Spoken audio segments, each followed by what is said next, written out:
When attaching a modern pergola post to a concrete footing, the goal is to make sure that your pergola post is not affected by any seasonal movement in the patio that's around it.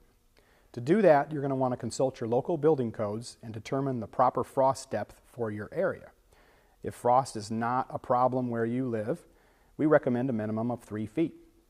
So here on the table, we've made a mock-up 12-inch round concrete footing.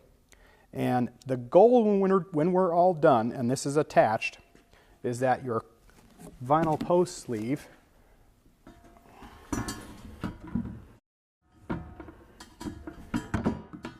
fits over top of the mount and sits directly on the top of that footing. Then when you do your patio around it, you have room between the bottom of the paver block and the top of the footing for a sub base, and your patio can come in at a height just like that.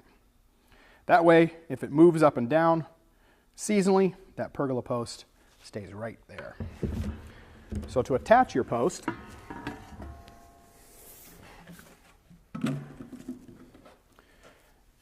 we recommend a 3/8 inch diameter by 3 inch long tap con.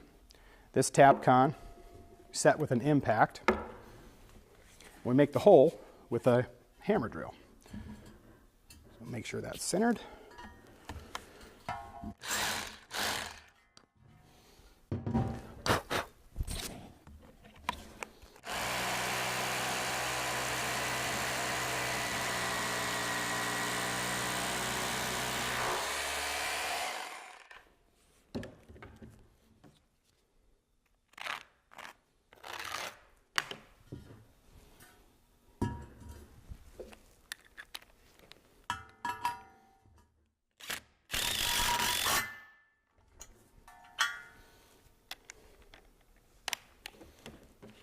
Make sure to plumb and level your post with a torpedo level and composite shims, and put in all the rest of the bolts all the way around it.